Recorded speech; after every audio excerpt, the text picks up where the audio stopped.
So I just wanted to really just have a conversation and understand more about withholding tax because I heard the phrase that we fund our own slavery or enslavement. And so I wanted to really just get a better understanding. And I'm going to probably clip some of this out. So I just wanted to kind of go there with you to figure out if this, because now I'm starting to feel like, is this even possible, or is the only option just to comply, just so that you can live your life at least somewhat decently and comply? So, okay, so Dr. Sherry Peel Jackson, I wanted to introduce you to people because we did a webinar, and I think there was a lot of confusion. People were looking for like an instant fix to ending the war machine, to funding the war machine. Because I think what is happening now is people are actually waking up to the fact that, it's almost like every video I see anymore says, and our tax dollars are paying for this, and your tax dollars are paying for this. I hear it from doctors, from, people in Gaza directly saying, how is it that you guys can fund this? Or did you know your tax dollars fund this?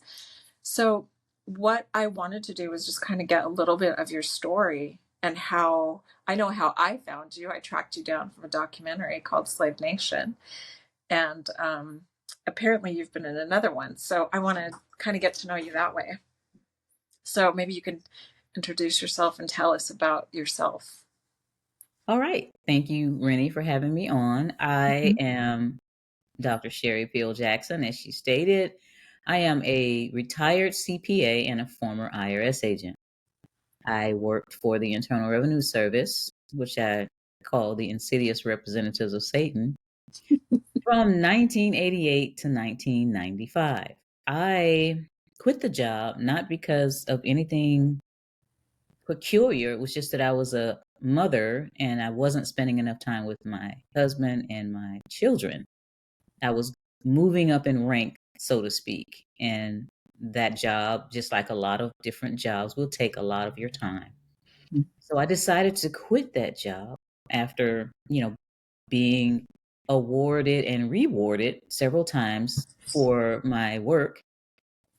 And I went home for a year and really kind of didn't do anything but be June Cleaver, take care of the family. Then economies changed. So I said, okay, I need to do something. So I started a CPA firm in my basement. About 1995, I started hearing from people, and these people were saying, hey, Sherry, have you heard that the income tax is being misrepresented and misapplied to the American people? Have you heard that it's a fraud for them to take money away from us and that the 16th Amendment was never ratified and that taxes were for the war and they were taking money out, withholding money from us for a period of time, but they got greedy and started demanding that they take it out all the time. All these things I was hearing between 1999, well, that whole year, I heard from people, just people on the streets, all the way up to a Texas congressperson, a state congressperson. Every time somebody asks you, and they do that all the time when you're in a group or you're at a party, what do you do? What do you do? Mhm. And sometimes I was almost afraid to say I'm an IRS agent. But sometimes when I did say that, that's when I would get these responses. So I just made a mental note that there are a lot of people that are in of the belief that the income tax is being misrepresented and misapplied to us. And eventually one of my clients sent it was a pastor sent one of their parishioners to me and said, you need to I need you to listen to this woman because she has a lot of information. Well, this woman's family was into politics, and she literally water hosed me down with all this information that she had learned about the income tax for some class that she took. And I didn't stop her. I just listened to her, and I made a mental note. This woman has a lot of information. And this was in no, it was in the summer of 20, no, it was in the summer of 2000. Okay. the year 2000. So about 2 weeks later, she called me back and she said, "Hey, Miss Jackson, that information that I told you a couple of weeks ago, it's all in the USA Today. Go and buy one of those papers and you'll see somebody that's explaining all of this." So I don't really look for newsstands that much. I found a newsstand and I bought the Friday USA Today. This is in June or July of the year 2000. And there was a full page article in there put together by a group called We the People Foundation for Constitutional Education. And in that full page ad, it basically said, "Dear We the People, the income tax is a fraud." And I'm like, wow. So I read the article, and there were two things within that article. That wasn't the only ad that they purchased. It was one before that, but that was the second ad that they purchased. It said, "Dear We the People, the income tax was a fraud and the 16th Amendment wasn't ratified," and all this. But in the body of that article were two things. First of all, there was a former IRS Criminal Investigation Division agent by the name of Joe Bannister that had written a report. This man had been hearing the same kind of things that I was hearing. So he took 2.5 years of his own time on weekends and holidays and in the evenings and started researching this information. And he started actually flying out to different people's residents to find out why they're running around. Why are they so bold to tell people that the income tax is a fraud? After 2.5 years, he wrote up a report, and it was a good 50-page report about all the information that he learned. And within that, he went to his supervisors and said, "Hey, I got this report I did, and it's based on these people that are running around talking about the income tax, and I need some answers because I took an oath to uphold the Constitution as a IRS Criminal Investigation Division agent, and I want to do that." So they took the report, they came back to Joe, and said, "We're not giving any answers to this report, and you can take a couple of days off and decide whether you want to keep this job and be silent about it, or whether you want to quit." So he took those few days off and he decided that he was going to quit. Then he quit the job. When he did that, some of these people found out that he quit the job. So one of the people, and I think that was Paymon, helped him to put together that report, which they made a little book. That book was in the USA Today. The information about that book was in the USA Today, and I ordered two of those books, one for myself, and I always get two books, especially like that, to share.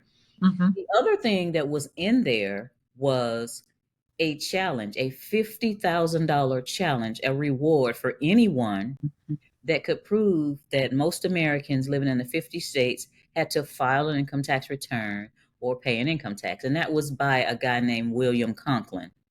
And I said, you know what? All this stuff is going on. I'm hearing all these things. Let me go and try to win this money. $50,000? Yeah, I Yeah. can do a lot with that. So I took it upon myself to start researching. I already had the codes and regulations because I took them with me when I left. They said you can take those. And I started researching what these people were saying. And then, I thought this is going to be a cinch because I'm ex-IRS. I'll be able to tell. Yeah. So a couple of weeks later, I'm scratching my head like, this is going to be harder than I thought. And then a couple of months later, I thought to myself, we got a problem here because there's a lot of stuff in these codes and regulations, but nothing is leading specifically to Americans that live and work in the 50 states having to file an income tax return or paying income tax.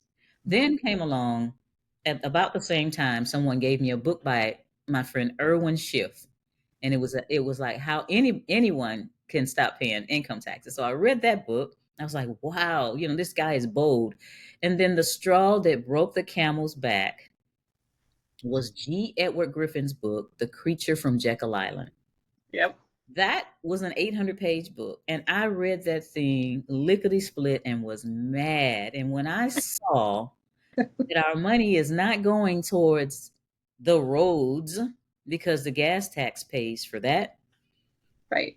all of these other things like our schools, our real estate taxes pay for that. this body of people called the Federal Reserve was getting all this money.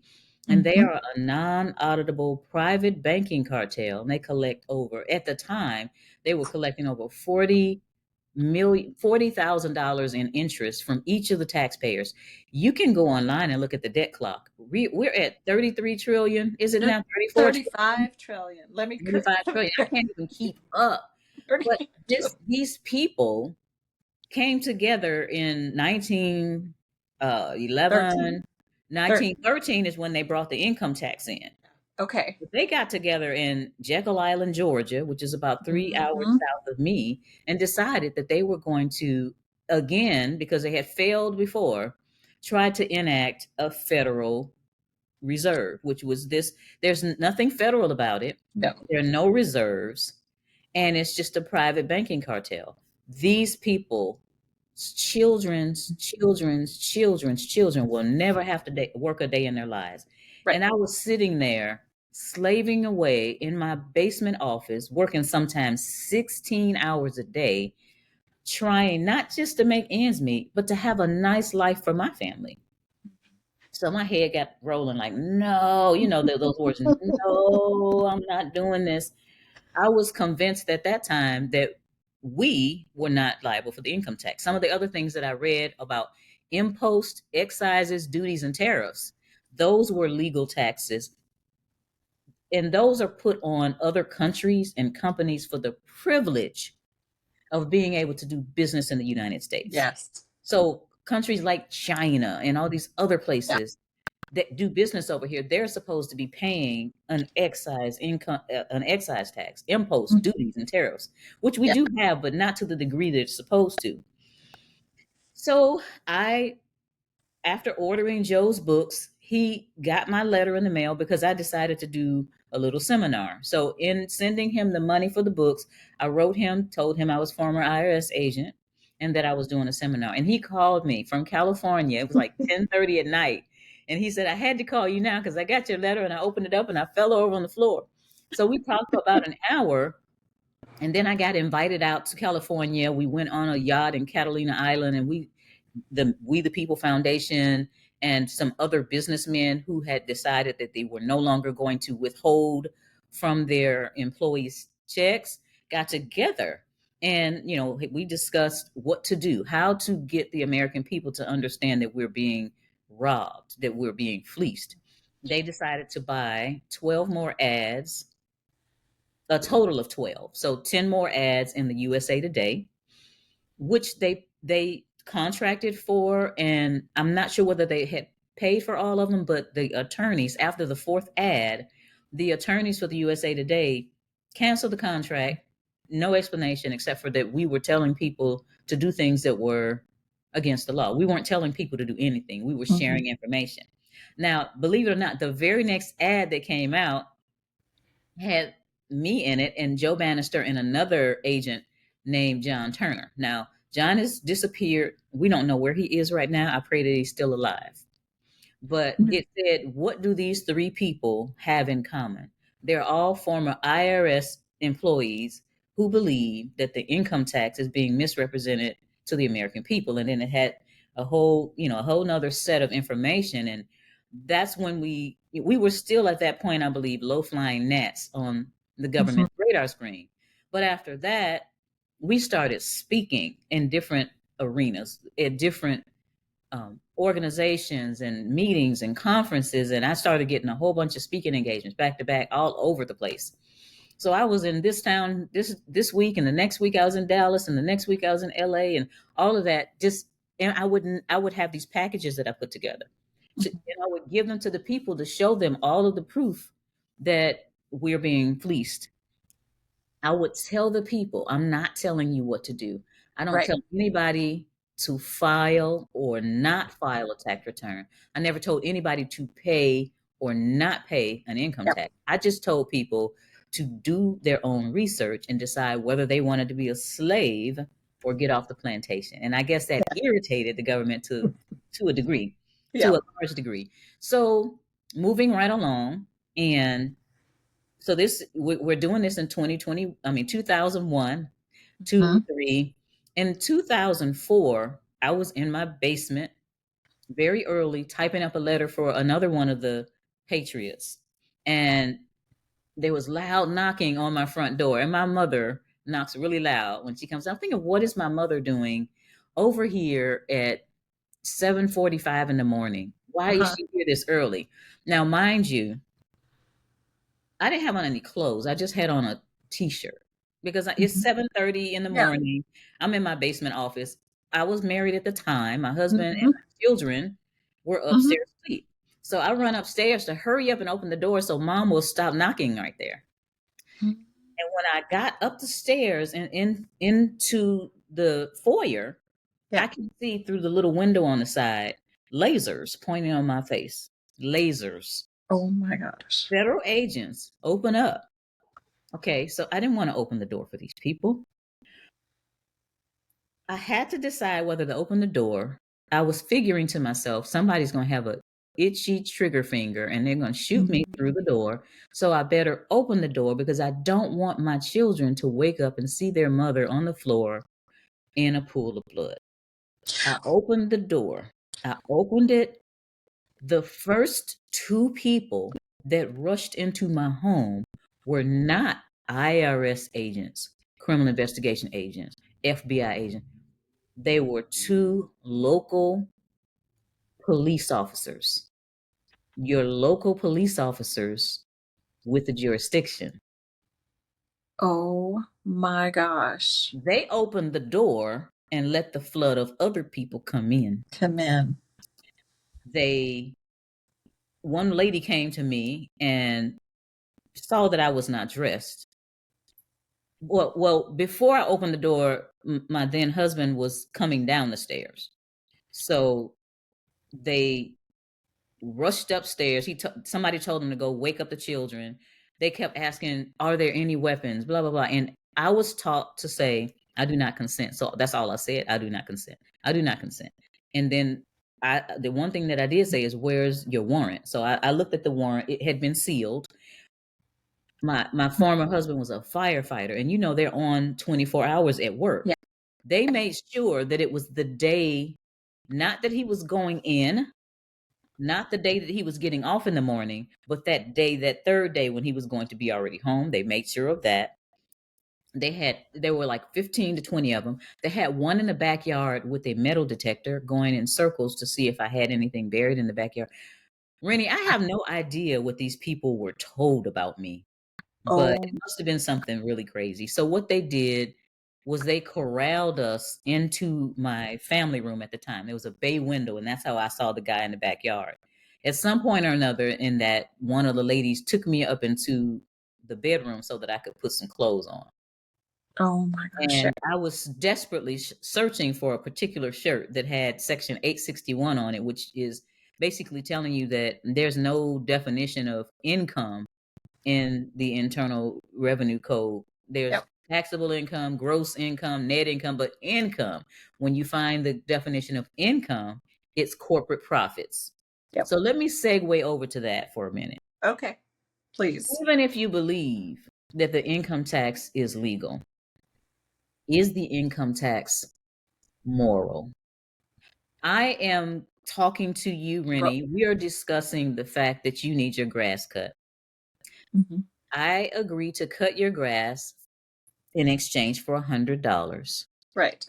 I use my brain, my arms, and my legs to Yeah. cut your grass.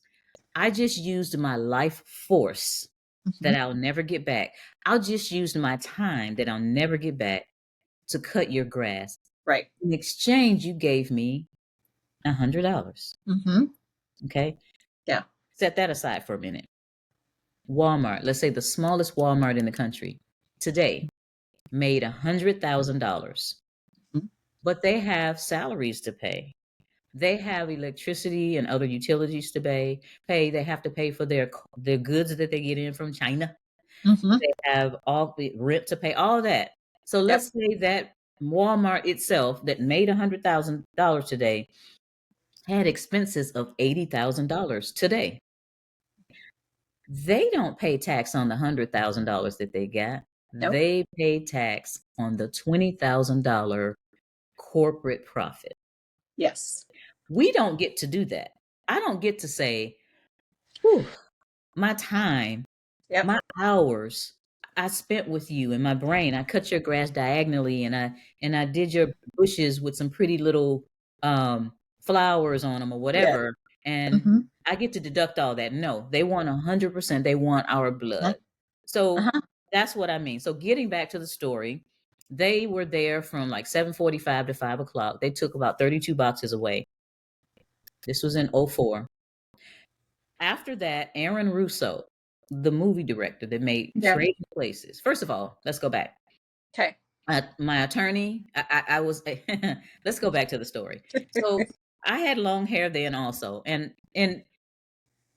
by some miracle, when I was sitting in the easy chair in my family room, I realized that my cell phone was down in there. This is when we first, the little bitty cell phone. Yeah. So I pulled the cell phone up and I turned my head and I dialed and I dialed the person that I was doing the letter for. His name is Larkin Rose. Now uh they had already started working on prosecuting him and whatnot. I said, Larkin, they just raided my house. And he said, don't leave. If you leave, they'll ask you, do you want to leave? But if you leave, you can't get back in.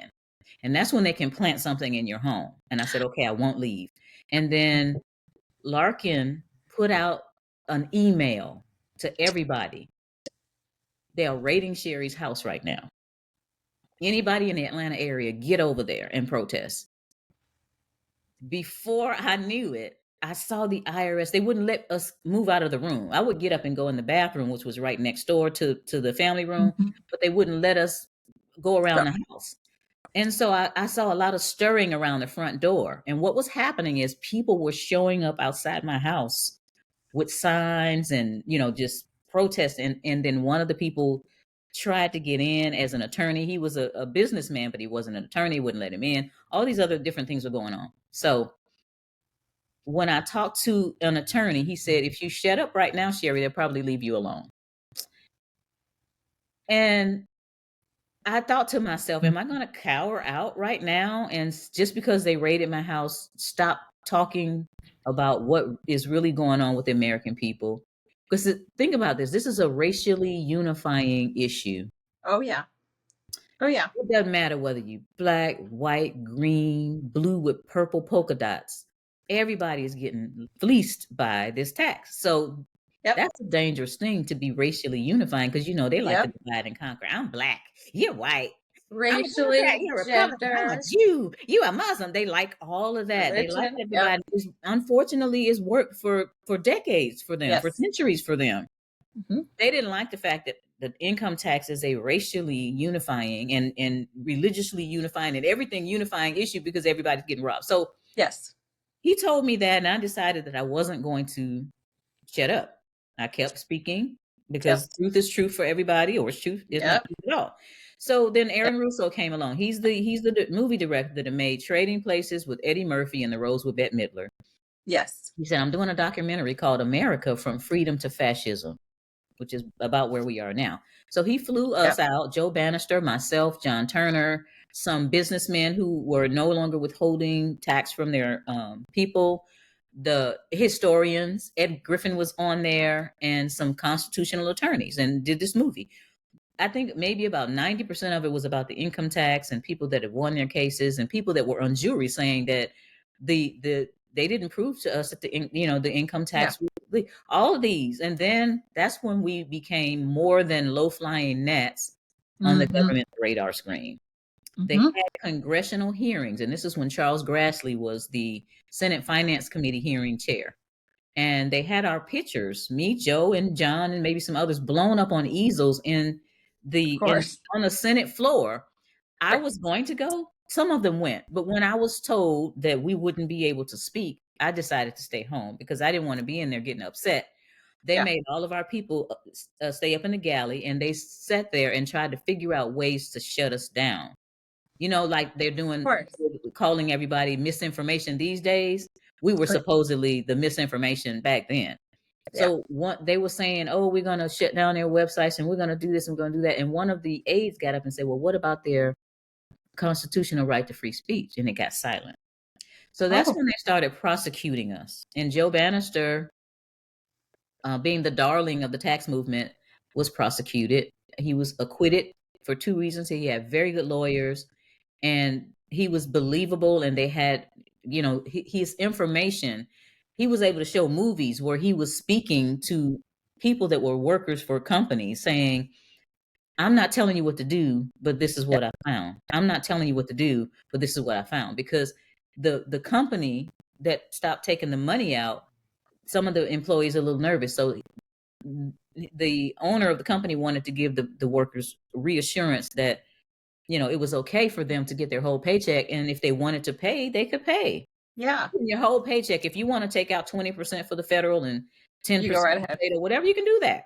Yeah. But you get in your whole paycheck. Anyway, so he won his case. The jury basically said that they saw that he was very credible. Then we had another case. There was some more in there. Some people lost. And then we had Tommy Cryer. Tommy Cryer was an attorney in Shreveport, Louisiana. Tommy Cryer had not Yeah. filed tax returns in over 10 years. Tommy Cryer presented 100 and something page memorandum. And in the memorandum were a whole bunch of Supreme Court cases and other state court cases, state Supreme Court cases, and basically saying that income is corporate profits, and Mhm. that's not what we're earning. We are exchanging our life force for, we hold these truths to be self-evident, that Right. all men are created equal, and we get our unalienable rights. We deserve unalienable, not inalienable rights to life, liberty, and pursuit of happiness.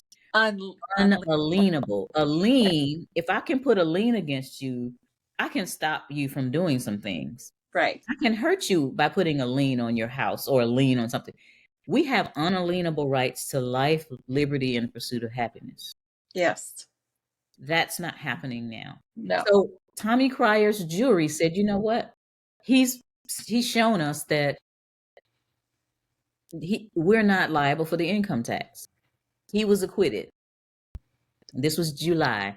My case came up 3 months later. And they sent people down from Washington, D.C. to prosecute me down to Atlanta because they could not let me win. They would not let me show the movies like Joe. I even had Tommy Cryer's memorandum. Every time I tried to talk about these Supreme Court cases that talk about income being corporate profits and not the money that we make, that's just an exchange for our sustenance. Yes. The judge would say, I will instruct the jury on the law. So this case went on, I think, for 3 days. It was just like a kangaroo case. The first thing that I wanted to do is voir dire the jury, have my lawyer ask the jury questions. The Hmm. question that I wanted to ask the jury is this: would you be afraid to acquit Miss Jackson for fear that the IRS would come after you? And Hmm. Rennie, I believe that every hand up there would have been Yeah. raised because there is so much fear. Yes. So the jury came back, and by the way, the charges against me were misdemeanor charges. All of them. Four Willful charges. failure to file is a misdemeanor charge. Four So charges. Right. There were four it was separate. really 4 years. One charge of willful failure to file for Yeah. 4 years. 1999, 2000, 2001, 2002. Willful failure to file. They did not look at that charge as one concurrent charge. They looked at it as consecutive. So they gave me a 4-year sentence on a misdemeanor charge. And as I stated before, there are people who've done far worse than not file tax returns and got less time. So the jury did come back with the guilty. So at that point, the judge got up and left. She did not say a word, Rennie. She got up and left. And that was unprecedented even to the lawyers that I had at the time. It's like, did she just leave? So she Left. just left, right? So that was in September. So the sentencing hearing was scheduled for Valentine's Day. And this was Valentine's Day 2008. I was there. I was not represented by a lawyer because I've figured out that that lawyer had thrown me under the bus. And yeah, it's a whole bunch behind that. So I had some other people that were learned in the law really help me. And I have to shout out to Lindsay Springer, and I have to shout out to uh the guardian, the family guardian. And I want to say his name because I don't think he wants it public, but the family guardian and Lindsay Springer, because what the government had done was they said, You have a 4 year sentence, and we want you to have 4 years of probation." Oh, And I wouldn't have known any better, but that's not legal because my charge was a misdemeanor. And that's only 1 year of probation. When you make it 4 years of probation, you make it a capital crime. So they took that part off and gave me a 4 year sentence with 1 year probation. What ended up happening is I got 6 months good time because I was the model prisoner, and 6 months halfway house. So I spent 3 years to the day in federal prison. I went in on Valentine's Day of 2008. I got out on the 15th of February 2011, and I was on supervised release for a year after the the real out date, which would have been August. So I was on supervised release, and I was released from these people in August of 2012 as far as being off of their paper. That's when I immediately started my business. But this is what happens when you speak the truth. You have rappers out here yeah. that are talking about, Oh, yeah. offing police officers and, all these other things, and they get caught. Like there was one that was in the court system when I was in the jail waiting to be taken to the prison, and he had already had a felony. Then he got caught again with a firearm, which is, you can't Yeah. have a fire. They didn't put him in prison. They gave him house arrest and had him going to different schools, talking to the children about the dangers of being involved in, drugs or whatever. But me, a homeschooling mother, got a 4 year sentence on a misdemeanor charge. So Well, the misdemeanor was for failure to to to file a tax file. return. Yeah. At the Hmm. time, you did have your business? So were you filing under your business? Were you, I or wasn't they wanted filing. you weren't? No. But they would have wanted you to report your business income. Yes. Yes. How did you not? How did you manage to just not be out and be so terrified that you never did anything again? And I don't want to say did anything because you didn't do anything to begin with. So it's like, how that would mean that you'd have to stop your life pretty much. But how did you not first grow resentful and angry while you were there? And how much of that time were you in shock that this actually happened? If you remember. Ooh, yeah, I do. I was in shock for about, I would want to say, 3 weeks. I was in the Atlanta City jail for the first 2 months. And then I was shipped out to a private prison, the same one that runs Guantanamo Bay. The GEO group runs it, and that was in a little bit further south, and it was in Lovejoy, Georgia. But when I was in the Atlanta City jail, it was surreal. It's like this didn't happen. I had too much faith in the American people. I thought at least one person on the jury would say, you know what, I think this lady might be onto something, but they were just too fearful. So I was, just bewildered for a while. And then I got to the point where, my dad told me, you need to treat this like a university. I'm a hardline Christian, not one of those Yeah. that's just Christian by name only or go to church on Sunday. And I had been talking the talk for over 20 years. It was time to walk the walk. I Yeah. said to myself, "You will not break me." You know how Schwarzenegger says it. And Yep. I said, "I'm going to come out of here better than I came in, or at least the same as I came in." And literally, Rennie, I came out. The only thing was I lost a tooth. And if you want socialized health care, that's in the prison. Yeah. They didn't treat the tooth, and it went too long, so I lost the tooth.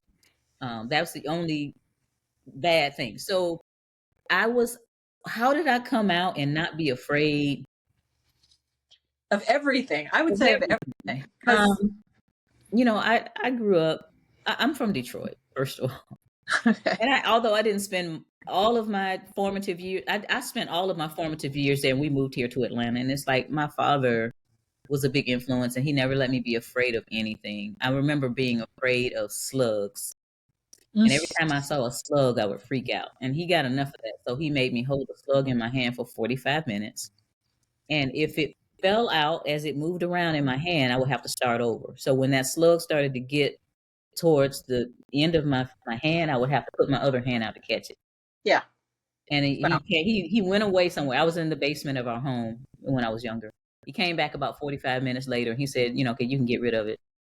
And I eased over to the sliding glass door and I tossed it. But guess what? After that, I wasn't freaking out anymore Yeah. over and over. So I was kind of he basically told people that he raised me in such a way that if you dropped me out of a helicopter in the middle of Siberia on a banana peel, I would make it. He used to say that a long time ago. Little did he know that that was going to have to be a test of mine, and that whole Yeah. prison thing was being dropped in the middle of Siberia on a banana peel. And I did make it. I decided that the anger and all of that stuff like that is something we only have a certain amount of energy and life force. I was not going to spend my time thinking about what happened to me. I knew that I had a great future, and spending time thinking about all of that stuff would take time away from the future that I saw in myself. Yeah. So I said I was at six figures when they put me in here. I'm getting back to six figures. And That's so I got out. I started writing books. My first three books were prison, talking about the prison. Confessions from a Former Insider is well, put it. That's not one of the first ones. The first one I wrote about being in prison, and I wrote poems, and I wrote um, just some. yeah. And then I talked to someone. I don't know if your audience has heard of Lance Warnow. I went to a seminar that he and some others were putting on, and I had my books with me, and I showed him the books, and he says, um, I just want to tell you up front, people are not going to care about your story. But I hear that you are a finance person. You used to be a CPA. Write books on finances, and they'll buy them. So I started writing books on finances. My first book and workbook together was Basic Financial Survival, Wow. Learning to Thrive in Any Economy, or something like that. But then after that, my flagship books came out, and the first one, How to Stick It to the IRS: Confessions from a Former Insider. And one of my mentors said, Sherry, you got the nerve to write a book after what you went through called How to Stick It to the IRS? And I told him, I said, they stuck it to me, I'm sticking to them. But basically just telling people what they need to do to, instead of going in and trying to cut the head off the beast, Yeah. teaching people how to starve the beast is best, because 99% of Americans aren't going to go up against the IRS like I did. They don't want to rock the boat like that. But they will be willing to learn how to starve the beast through the methods that I teach. So part of the reason that I sometimes I can't believe that I ended up in this situation because I was terrible with money. I mean, I like to have it but I didn't obsess about it. I didn't have it growing up, and then I owned a business and it was kind of always available. So a couple of years ago I started learning about money. I just was like, I have to figure this out because maybe I don't have a good relationship with it. I never would have imagined that it would have taken me down this road of, is money even real? What is it? It's energy, right? It's energy. Because and then I started learning, oh, we trade our time for money, our life force. I kept trying to figure out, how do you say that to people? Because it's like, whatever you are doing for this government, for this country, whatever it is that you're doing, you should be compensated for that, not have it partially compensated and then or taken away from you, right? So I would have never thought that I would end up talking about this ever, or watching videos about the IRS, or what does this federal withholding even mean? And the last 11 months, that's all I've done. I've been obsessive about. So this whole system that was created, and I too read The Creature from Jekyll Island as an assignment, from the guy that was teaching me how to do options trading and what the stock market was and how that whole world works. And he too, he went to prison when he was younger, and this guy told him, "You're playing the wrong game." And he said, "How am I playing the wrong game if you're in here too?" He said, "Well, I have a debt to pay of $800,000, but when I get out, I have 2.3 waiting for me and a house," and, telling him everything he owned. And he says, "But when you get out, you won't have that. So what you need to do is learn how to play the game."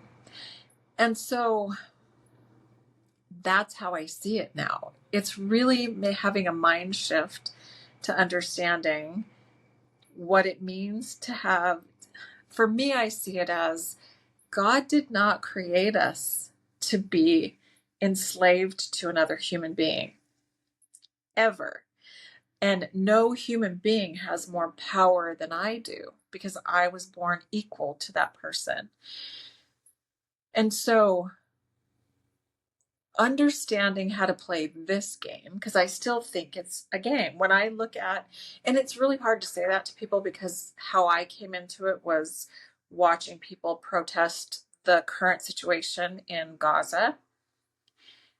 I didn't understand how our money was even used when I first heard that we send $3.8 billion to Israel every year. Like, how does that happen? So when I started learning all this, what I began to understand, and maybe you can explain this better, or even if I'm right or close to being right, the United States essentially operates as a corporation. They are a corporation. And all of us underneath it keep this corporation running. So federal withholding is really revenue of the corporation. Now, I did learn the definitions and how the legal code defines state as only the District of Columbia, defines employee as federal employee that in the District of Columbia, not me, not you, federal employees in the District of Columbia. So how is it that all these years this game has been able to be played like this, especially now with social media? Did you ever feel like, I guess I'm asking you a lot of questions here, but do you feel like it now would be the time for all of this to be, I mean, what a better way to share it than on social media where it can spread faster, right? So now thinking back on everything you've been through, do you see this now as like the opportune time for people to understand this and then get this out? Or have you kind of just shifted to, I can't change people's thinking, I just got to keep doing what works for me? So it's kind of a broad question, but Yeah, no, a little bit of both because in order to make anything change, we have to get rid of the fear. yeah. A lot of people already knew. Hold on, do you hear a reverb? I, No, I hear when I'm talking, I hear woo woo woo woo woo no. woo. Okay, well, good. Do you, no, it's not doing that here. Okay, good. So a lot of people are afraid of the IRS. 99% of the people aren't going to buck the IRS. A lot of people already knew and had already heard the things that I was talking about. But the consensus was this: Sherry, I don't care what the law says. I care what the IRS can do to me. So until we get to the point where people have had enough and they want to stand up and make a difference, then things are going to be the way they are. Those that stand up can get targeted. Like the little game whack-a-mole, we stand up and say no, no, and then they pop us down, but they can't get everybody. And it's not at the point. It's not going to take everybody. It's going to take a lot more people to stand up and say, I just earned $120,000 this year. The government has taken $40,000 of that with income tax, the state tax, the sales tax, all these other different taxes. We actually give away 51% of our earnings and taxes. Look at your phone bill and see the taxes on there. Look at your utility bills. Look at even the death taxes and all these other different taxes. So you're only reaping the benefit of maybe 50% of what you put out, your life force. And our lives are worth more than that. Our lives are worth 100% of what we put out. Yes. So I am saying that, yes, keep getting the information out there, but don't expect a revolution because people are still too fearful. I don't know what it'll take for people to say. I mean, I know there was a man up in Michigan that he said he was running for some office and he was ripping up his W-2s and all of that stuff like that. Yeah. It really doesn't matter when the courts are on the side of the government. Everybody's on their side. So going into court, there was no way that judge was going to, they're going to try everything they can to, railroad you and make the jury fearful. I have a mentor. Actually, it was the same one that asked me about writing that book. He said, "You got the balls to write a book called How to Stick It to the IRS." He was going into court and going into the courthouses with those jury nullification books, the ones that said that you not only get to decide uh, the facts, but you also get to talk about and decide the law. And he went in. They always huddle potential jurors into a room and call their names and all that stuff like that. So he went in there with a whole bunch of these, a backpack, and he was handing them out and saying, "Hey, you when you go in there, you get a chance to talk about what the law is, and the judge isn't the only one that gets to talk about the law. You get to figure out what the law is and the fact." So one of the bailiffs eventually saw him talking to somebody with the little booklet, and then the bailiff looked around and saw that just about everybody had a booklet. So I guess you call him bailiff's officer or whatever. He ran out. And then he said he came back in maybe about 5 minutes later and said, "Everybody's dismissed." They sent everybody out because they didn't want people to have to be armed with the ability to The know that truth. they had the right to judge the facts and the law. Yeah. So, but again, going back to that, continuing to educate people is great. At some point or another, something may change. But you need to take care of yourself and your family. You need to learn what to do to make sure that you're not in a situation where you're in perpetual slavery. Yeah. Yeah. I think it's been in, I think, I want to believe that's what is happening right now. And mind you, I'm more surrounded by people who are against what's happening in other countries with our tax dollars. And there was something that happened yesterday and the day before that I don't know if you're aware of, but over in in the Middle East, in Lebanon, they blew up. I think they blew up pagers and devices. And the way it's painted here is so much further than the truth because a lot of those people worked in hospitals. They're regular citizens, children who happen to be in the way of, the explosion in the middle of a grocery store. Like how, I guess what I'd like to believe is that so many people are starting to wake up to the fact that we are really vulnerable and that we've allowed our government to program us to believe everything that we know to be true. We don't question anything. And I say that for myself. It took me a while to understand. I felt disoriented for months. Like, how is it that everything I thought I knew to be true is not the truth? It is all a lie. And then once you do see it, you can't unsee it. So once I saw, it was back in January, I'm just like, the tax thing, like that's revenue. That's not even like they're not using that for anything other than to profit themselves, to invest in weapons. That's where the money's going, right? To weapons manufacturers who they all have shares in. Nancy Pelosi made $10 million within months of that last big bill that was sent. Yeah. So this whole thing has been an awakening to me because even on my social media where I was sharing it all, I got shut down 3 times already. Mm-hmm. And I I think that's enough for me where I'm like, do I start over? Or do I just leave it? And now I know too much. So I guess my hope is that people will start starving the beast. Like Well, they will realize it and we can unite because that's the other part to this. They have done such a good job at dividing us yeah, into our religions, our genders, our race, like we're all human beings. We're right. all here just trying to get by. And watching something like what happened yesterday and the day before in Lebanon, it's like these were just average people trying to go to work and trying to buy groceries, picking up their kids from school. And to know that you're that vulnerable in this country, I think is even shocking because it's like our country is allowing this to happen. So what does that say for us here? It says we Um, better watch out yeah. because it. I asked someone in the military, when is the last time outside of the whole 9/11 thing that there has been blood spilled on U.S. soil?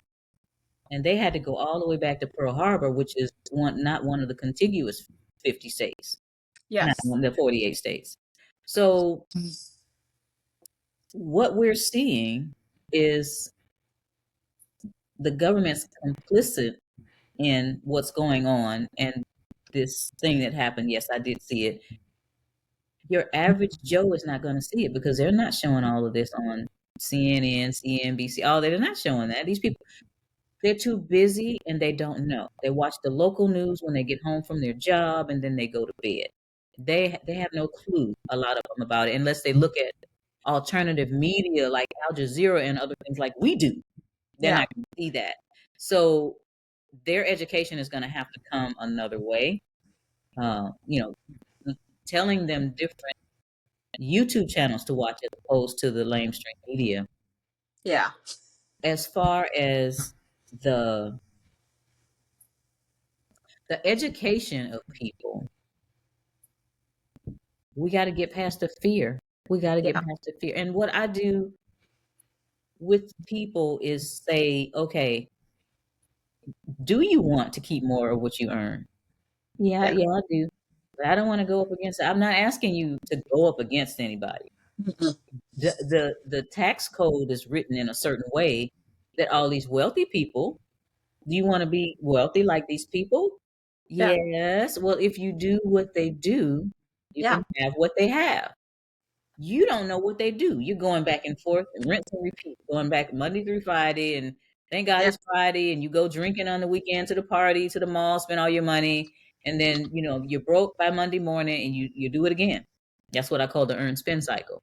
Yes. You want to keep doing that, or do you want to learn how you can make a difference? Because the resources that you have, that you could have going out the door to things that you don't believe in, if you have that extra money, you can make a difference. You can help somebody on the street. You can, feed some homeless people. You can help a veteran. You can seed into organizations that are helping Yes. stop this foolishness Yeah. in the Middle East.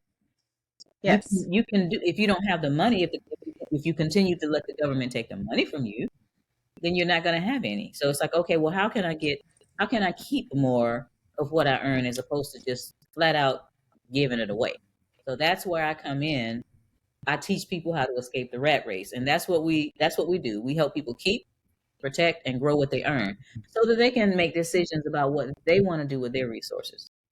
So the biggest one of the hurdles that I've noticed is in talking to people, and I have to admit, I owned a business with a partner for many years, started it with him, but it wasn't until this last year that I actually could see, because I kept thinking when our business was shut down by the city, with contracts that they gave us, by the way, um, I think I was in shock. Like, how could this happen? They signed an agreement with me. This is a 5-year contract. Why am I suddenly now shut down? But I couldn't see for myself that I was able to be my own business. What do I totally negated all the things I've done in life. Like all of that's my business right there. All the things I've been doing, that's my business. And so, how do you help people get over that? Because I think that's a fear of people. Well, what do I do that I can? I'm a customer service person. I'm a waiter. How can I start my own business? How do you get people to see themselves as being capable of doing that? They've got to see it. I can believe for them first, but they've got to see it. I put somebody that was homeless in the business, and I put a welfare mother of three in the business. You got a cell phone, you can go into business. You have somebody's address that you can call your own. You got a Yeah. business. What I do basically is teach people that in order for you to keep, protect, and grow what you earn, you got to have a business. As long as you are a wage slave, and I'm not against jobs. People need to have their jobs. They need the benefits, and they need to beat that drum. That's what my dad called it. When you're getting a paycheck every week or every 2 weeks or every month, that's beating the drum. You're making sure that you're taking care of yourself and your family. You need that.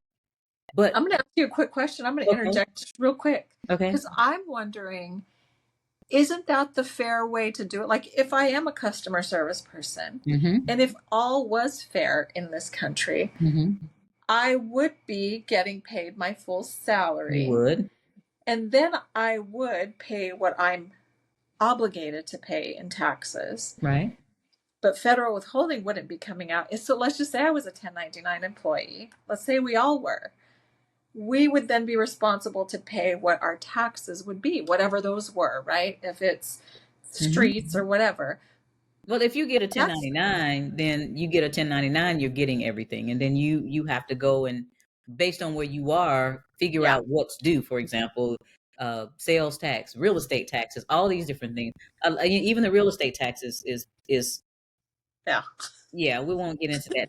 But what I was gonna say is starting your own home-based business. And I say home-based business because going out and getting renting a warehouse or renting an office, that's just making more expenses for you Yeah, when you can do your business in your own home.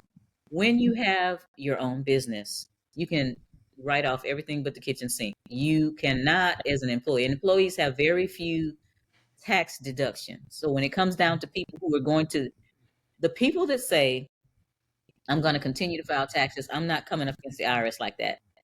Fine. This is how you starve the beast. You start a home based business, and things that were not deductible when you were just an employee become deductible yes, when you start your business. Your cell phone is not deductible when you're an employee.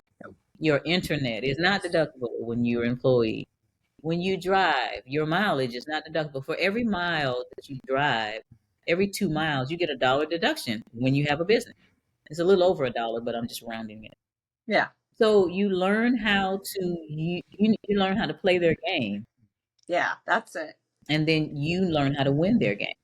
That's right. This is what they all do in the first place, but they don't tell you that. They want you to be on a 9 to 5 and make sure that you are there to make money for the For the, corporatocracy. Corporatocracy is the corporations, the government, and the banksters.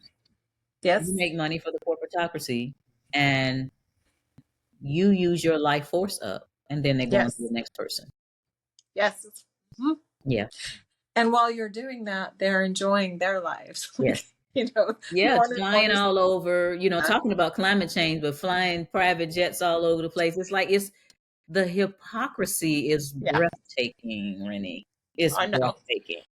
I know. So Can you I tell us now, like one of the things that you're doing now, like how could people join and learn from you how to do this? What's the process? Is it going to take me a long time to learn how to do this, or it how, depends how on how much time you put into it. So I have gotten together with my team and done something that's really unprecedented. I host a 3-day challenge called the How to Escape the Rat Race Challenge. These 3-day challenges I try to do them monthly, but sometimes I'm traveling, but to teach you my KPG system, how to keep, protect, and grow what you earn. So how do you escape the rat race? You learn to keep what you earn, protect what you earn, and grow what you earn. I teach those three over a 3-day period. I teach people how to keep, protect, and grow what they earn. I got home from prison. I had nothing but an $800 Toyota 4Runner and a minimum wage job, because when you get out and you have to go into a halfway house, they take a percentage, and I forgot the percentage. I think it might have been is, I don't think it was 50%, but I think it was 30% of the money that you make. So I Yeah. had a $7.15 an hour job. I could have been making more, but I didn't want to make more because I didn't want to give them more. And I turned around, and after learning this system, it took me a minute, but once I learned my system and put my system in place, a year later I was back at six figures. So it didn't take me long to get back to six figures once I applied myself. So that's what I'll be teaching people. There's certain things that you have to do when you're broke. Yeah. The question is, are you willing to do it? And if people are willing to do it, they can learn. So if people are interested in the Escape the Rat Race Challenge, they can go to escapetheratracechallenge.com. The normal price for the general admission is $97, and it goes all the way up to $517. For this, the one coming up, I changed the prices to $17. You can get in the Escape the Rat Race Challenge for $17. And if you want to ask me questions, as opposed to you paying $597, we changed that to $47 just this one time, because I'm not just about money. I'm about making sure people can starve the beast. I want people to starve the beast. Yeah. So people learning how to start a business, if they want to know, there's they're not going to get it anywhere else. I mean, I have all of this experience with the IRS and being a CPA and accounting, all of this, they're getting that for like nothing. Just, Yeah. to take care of my Zoom bill is what it's going to take care of. It's going to take care of my Zoom bill. But yeah, they can go to Escape the Rat Race Challenge for a limited Okay. time. Okay. For a limited Okay. time, it's going to be $17 all the way up to $47 to get in my 3-day challenge. If Wow. you actually want to join and ask me questions, then you pay the $47. Now that's going to Okay. be limited because I can't answer 100 people's questions. So Right. we're going to cut that off at about 50 people. Okay. So only the first 30 to 50 people are going to get in and be able to ask me questions. The other ones Okay. will be able to listen to the answers. And every time a I'm in a boot camp where there's like 100 and something people, and we get to ask the questions. When you have a challenge and you have people in the audience, quote unquote, you always learn from other people's questions. You learn Yeah. when someone asks a question, you say, I want to know the answer to that too. So as I answer the questions of the platinum people, the general audience people will get answers, and you will know by the end of the 3-day challenge at least the beginnings of how to start a business. Okay. And Okay. I have boot camps also, which last 6 months to a year. That's Okay. something they can get into. Those prices are much higher than that. But if you really Okay. want a solid business, then we'll go that right. But we're going to start at elementary school with the Escape the Rat Race Challenge, and anybody that wants to learn how to keep, protect, and grow what they earn vis-a-vis Escape the Rat Race, then teaching that in the second, third, and fourth of Okay. October. October. Okay. And the And times are, I believe the times are like 7:30 to 9:30 Eastern. But okay. for people that may still be at work or people on the West Coast, they'll have 24 hours to look at. If they want to still sign up, they'll be able to view those classes for 24 hours before the next one starts. And when you say the boot camps, that's like a mentorship. See, what I'm learning is that I have to be willing to invest in myself. So buying a mentorship is part of that process, but it's really just giving up some of the things I maybe like to do. For me, it was like spending money on shopping or whatever. Yes. So now it's no, I need to invest in me Yes. so that I can start enjoying the life that I want to live. Like Yes. it's only going to happen by me doing it. So I'm Yes. glad you offer that Yes. because I think that's where people, in fact, I just talked to somebody today who's interested in that. She is partnering with somebody in a business and she says, I don't know how to do any of this. I said, perfect. I have the person for you. Right, So, right. because Yeah, I I do think, teach people how to start the companies, where to start the companies, how to the best way, because just okay, because somebody on television or online says to do something, that might not be the best way for your company. right. When you start the company correctly in the first place, then you have a better chance of succeeding. Yeah. Okay. This has been incredible. It went faster than I thought. I thought I was going to Yeah. have time goes by so fast. I so appreciate you telling your story though, because I feel like that's where the connection happens for people, because regardless of what you've gone through in life, if you had to start over at any point in your life, regardless of what it is, a divorce, in my case, losing my business, I was devastated for a long time. I felt lost. I felt disappointed in myself. And it took me getting out of that and actually finding things that I enjoyed again. And I think the idea too that I could live, for me, it's another country. Like I want to go to another country and just enjoy a slow, easy life. But I know I got to put in the time here first to get Right. there. Right. But that keeps me going. Like the Yes. idea that I can go do this and live somewhere else and work remote, because I'm never going to be a good employee for anybody. I just have to face that. I Yes. was too lucky to, work by myself or on my own for so long. So Yes, I that's think what I'm this working on right now, Rennie. Of course, I have a home in Costa Rica, and yes. I go back and forth. But I want that sit on the beach or sit on my front porch and teach a class life also. But we have to do some things before we get there, and that's actually how I Yeah. teach people. You want to be able to have the life that Nancy Pelosi has, or something close to it. Then you can't sit and watch television every day. The electronic income reducer is not going to make you that kind of lifestyle. So that's No. what we teach. Good. And I can't wait to talk to you about that too, because I saw the plans for that. And is that yours? You bought that property and Yeah, I'm in the yes. process of buying that. The house is separate, and it's about maybe 30 miles south of that. The house that I live in, but Uh-huh. the development of that property is what I'm doing now. And some countries they don't move as fast as we do, so I'm waiting on a whole bunch of stuff from the city. And I have a Uh-huh. developer, we have builder, we have everybody in place, so Emma, it's that's moving amazing. forward. Yeah. That's amazing. Hmm. Well, congratulations and thanks for giving us hope, because I needed the hope myself. So I appreciate you so much. Thanks for sharing your You're story. quite welcome, Rennie. All right, the link to Sherry's Escape the Rat Race Challenge will be attached, and we'll see you next time.